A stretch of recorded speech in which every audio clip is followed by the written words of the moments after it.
सब कुछ हो बीबी न हो, सब कुछ हो बीबी न हो तो तन्हाई का एहसास मात देती है। नहमदुहु व नसल्ली अला रसूलिहिल करीम, अम्मा बाद, फ़ाऊज़ु बिल्लाहि मिनश शैतानिर रजीम, बिस्मिल्लाहिर रहमानिर रहीम। वजह शामिन और समियात, अस्सलाम वालेकुम रहमतुल्लाह व बरकातुहू।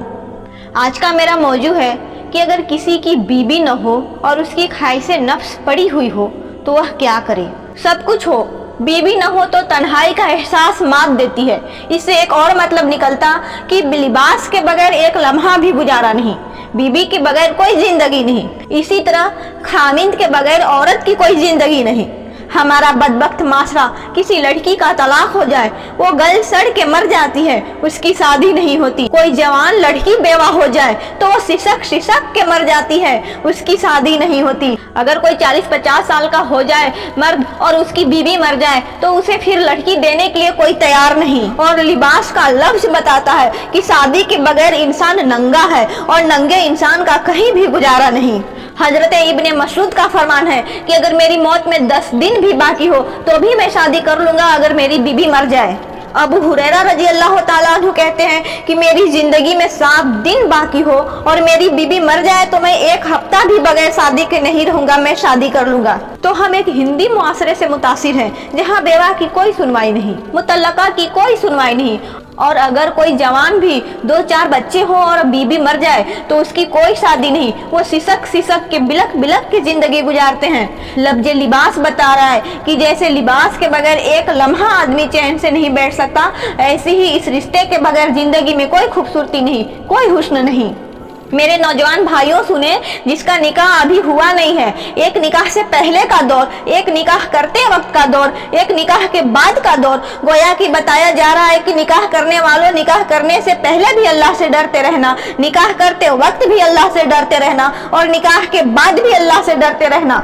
निकाह से पहले डरने का क्या मतलब? अल्लाह अकबर। निकाह से पहले डरने का मतलब यह है कि जब तुम्हारा निकाह न हुआ हो, जब तुम्हारे पास तुम्हारी बीबी न हो, यानी मर्दों से कहा जा रहा है कि जब तुम्हारे पास बीबी न हो, और औरतों से कहा जा रहा है कि जब तुम्हारे पास शौहर न हो, यानी जब नफ्स की तकसीन का जायज जरिया न हो, दिल की तकसीन का जायज जरिया न हो, तो उस वक्त निकाह से पहले इधर उधर मुंह न डालना, तुम इधर उधर नाजायज ताल्लुकात न बनाना, इधर उधर हराम ताल्लुकात पैदा न करना। बल्कि निकाह से पहले डरने का मतलब यह है कि तुम पाक दामन बनकर रहना। इस्लाम की मुकद्दस शहजादियों से कहा जा रहा है तुम भी पाक दामन बनकर रहना, और इस्लामी शहजादों से कहा जा रहा है कि तुम भी पाक दामन बनकर रहना। अल्लाह अकबर। अंदाजा तो करो, जब दूसरे मजहब के मानने वाले जब अपने बाप के मुतालिक कहते हैं तो ये कहते हैं कि मैं सिर्फ फला का बेटा हूँ, मैं सिर्फ फला का पोता हूँ, मैं सिर्फ फला दादा का पोता हूँ। लेकिन अल्लाह अकबर, मुसलमानों की खुशनसीबी है ये कि अगर मुसलमान घर में पैदा हुआ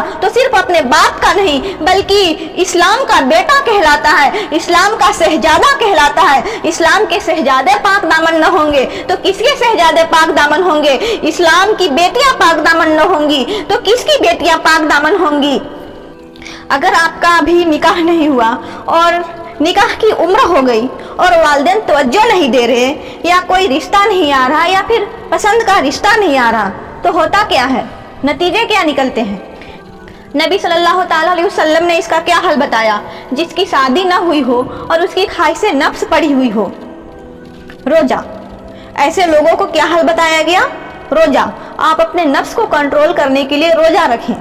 शादी एक जरूरत जरूर है, लेकिन अगर किसी वजह से नहीं हो रही तो क्या हम हर किसी से इंतकाम कर लेते रहें? माँ बाप के साथ बदतमीजी करें कि वो शादी क्यों नहीं कर रहे हैं, या लोगों को भला बुरा कहें जो आकर रिश्ता देखकर चले जाते हैं, कोई फैसला नहीं करते, किस किस को ब्लेम करें? हर चीज का एक वक्त है, कोई और भी वजह हो सकती है।